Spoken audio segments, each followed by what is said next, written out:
폭스바겐이 리비언하고 소프트웨어 관련 합작 회사를 설립했다는 것이 화제입니다.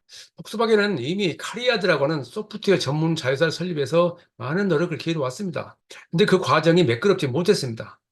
그래서 허버트 디스가 CEO 자리에서 물러나기도 했습니다. 지금은 카리아드는 중국의 스마트폰 업체 BBO하고 연구소를 설립해서 중국 시장 공략을 위해서 또 다른 노력을 기울이고 있습니다.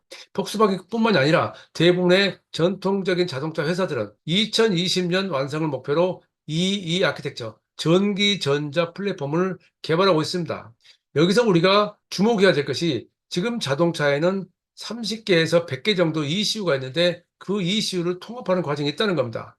그걸 다른 말로 중앙집중형으로 말하기도 하는데 크게는 차체 제어형과 인포테인먼트형 그리고 자율주행형으로 나눕니다. 자율주행형은 엔비디아 올인이 가장 경쟁력이 강하다고 평가를 받고 있습니다. 다만 그것이 고가의 자동차만 사용되기 때문에 실제 시장 점유율은 5% 미만이라 하는 이야기가 있습니다. 대신에 인포테인먼트에서 강세를 보이고 있는 퀄컴이 많은 세를 확대하고 있다는 것이 전문가들의 공통된 의견입니다.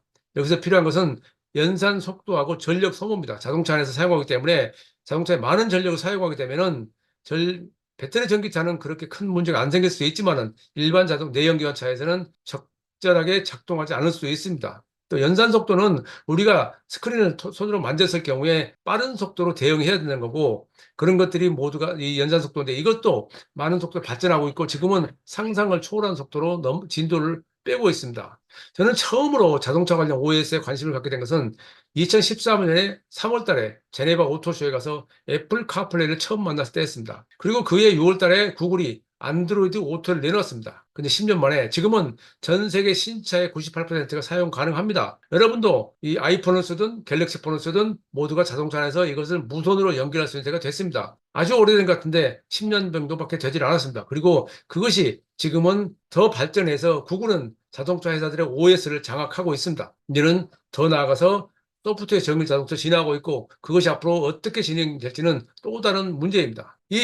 그중에서 인포테인먼트 OS에서 가장 먼저 선보였던 게 2019년 테슬라가 모델 3를 통해서 선보였던 것입니다. 그리고 그 다음에 제규어 랜드로버의 랜드로버 디펜더에 퀄컴 스냅드래곤 오토모티브 드라이버가 채용이 됐습니다. 그러면서 빠른 속도로 이쪽에 관심을 가지게 됐는데 테슬라는 연산 속도가 144 TOPS였는데 퀄컴 스냅드래곤 오토모티브 플랫폼 랜드로버 디펜더에 채용된 것은요 700 TOPS였습니다. 당시로서는 상상을 초월한 속도였는데 그것도 70에서 130와트 정도의 저전력을 소화한다. 그런 것들이 굉장히 주목을 끌었었죠. 사실 이 일반인들은 이에 대해서 별로 알 수가 없죠. 내용을. 눈에 보이는 것은 지금 오른쪽 사진에 보이는 인터페이스 화면입니다. 디스플레이 창입니다. 이게 제규어 랜드로버 디펜더에 있던 내용인데요. 이 디스플레이는 LG전자가 만든 것이었습니다. 그러면 지금 상황에서 이 인포테인먼트 OS 개발 전략은 어떻게 되고 있을까요? 독자적으로 OS를 개발하고 있는 회사는 현대차그룹,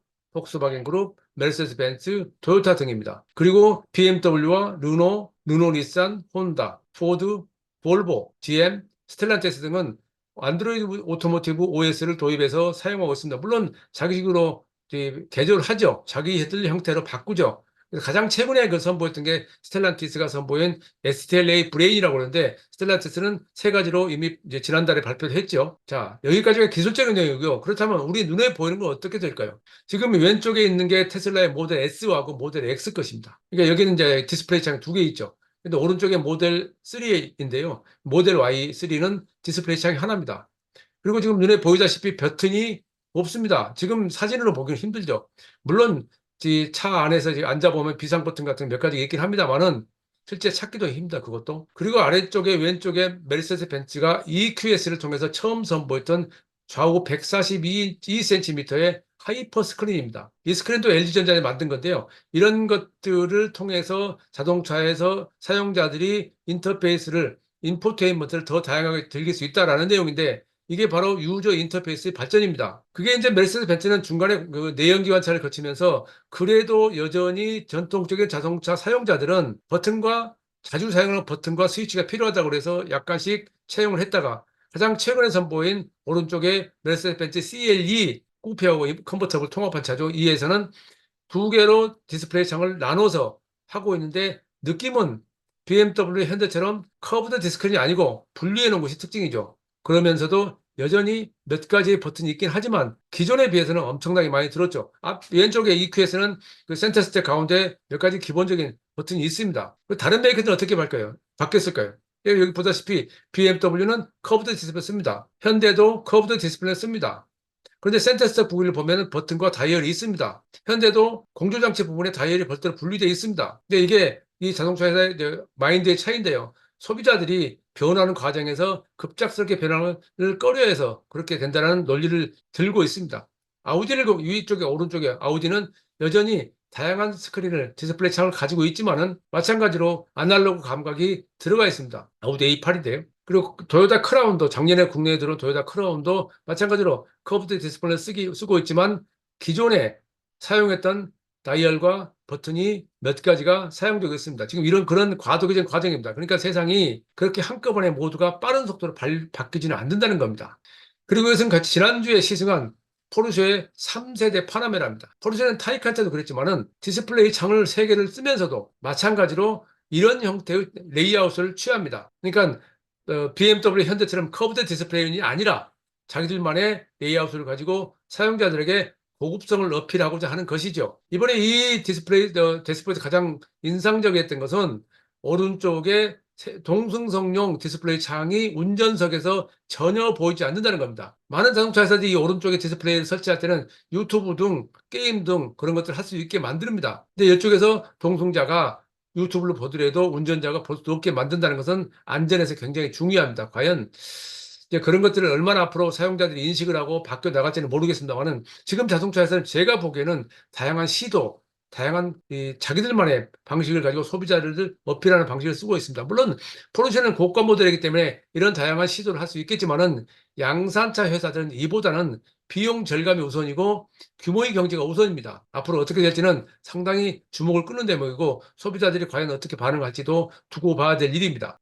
그리고 이런 것들이 어떻게 또 발전하고 있냐면 CES 많이 나타나는데요. CES 2020에서 그랜저 인터페이스 혁신을 보여줬던 이런 것들이 있습니다만은 사진을 보시다시피 이 센터 스택에 다이얼도 있고 버튼도 있습니다. 그때만 해도 그랬습니다. 그러니까 버튼을 완전히 없애는 것에 대해서 꺼려했죠. 이 관련해서는 애프튜브라든가 LG전자, 보쉬, 컨티넨탈, 모비스 등에서 다양한 시도를 하고 있습니다. 지금 그들이 선보이는 스터디 모델들은 우리 일반적으로 상상하기 어려울 정도로 복잡하고 신기하고 다양한 것들이 많습니다. 또 CES 2021에서 2021년에서 행사에서는 이 삼성전자가 선보인 디지털 콕핏은 이 사진에 보기에 디스플레이 창이 가운데 크게 있지만 이게 자율주행 모드로 바꿨을 때와 그렇지 않을 때 이 디스플레이 창을 올렸다 내렸다 할 수 있습니다.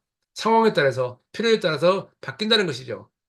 물론 이것이 과연 어떻게 발전될지 모르지만 자율주행 자체에 대한 다양한 의견들이 있는 상황에서 어떻게 될지는 두고 봐야 될 일입니다. 그러나 이 분야에서는 생각보다 빨리 발전이 이루어져 있고 그것이 바로 유저 인터페이스입니다. 사용자 인터페이스입니다. 지금 중요한 것은 그 사용자 인터페이스를 통해서 무엇을 하느냐입니다. 그래서 이 메르세데스 벤츠가 선보였던 하이퍼 스크린이라든지 BMW가 선보였던 시어터 스크린 이런 것들이 충격적인 정도로 많은 주목을 끌면서 등장했지만 과연 앞으로 이것을 통해서 무엇을 할 것인가가 관건입니다. 유저 인터페이스는 있는데 그러면 이렇게 발전했는데 유저 익스페리언스, UX라고 표현하죠. 사용자 경험. 그러니까 내가 이런 것들을 통해서 무엇을 할 수 있느냐는 상당히 중요한 내용이죠. 우선은 떠오르는 게 OTA죠. 무선 업데이트. 물론 모든 기능들은 요즘 이미 오래전부터 우리나라 현대차도 무선 업데이트 많이 해왔고요. 또 하나는 새로운 기능이 등장하면 자동차를 바꾸지 않고 그 기능을 무선 업데이트를 통해서 내 차에 일정의 금액을 하면 채용할 수 있다는 것도 중요한 내용입니다.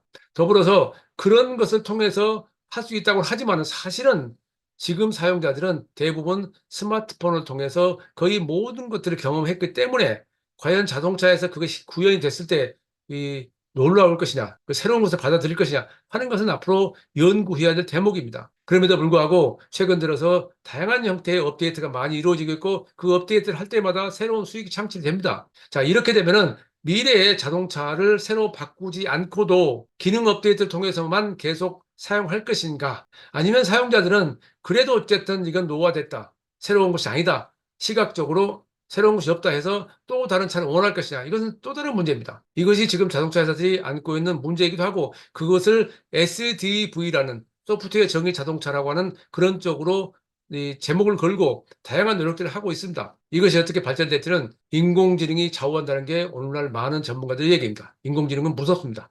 인공지능은 새로운 기능을 개발하는 엔지니어들이 자신들도 모르는 현상들이, 놀라운 현상들이 나타나는데 그것이 왜 그런지를 모른답니다. 그걸 블랙박스 현상으로 그럽니다. 그러니까 이런 것들이 어떻게 될지는 두고 봐야 됩니다. 인공지능이 놀랍고 무서운 기능이 맞지만은 그게 사회에 적용될 때, 우리 사회에 적용될 때 어떻게 될지는 또 다른 문제입니다. 우리가 흔히 유튜브에 많은 나쁜 컨텐츠를 등장했다고 비난하는데요. 그건 유튜브의 문제가 아니고 나쁜 컨텐츠를 만드는 사람들의 문제죠. 자동차가 이런 식으로 발전됐을 때 그걸 어떻게 사용하느냐는 인공지능이 발전됐을 때 어떻게 사용하는 사람들의 문제죠.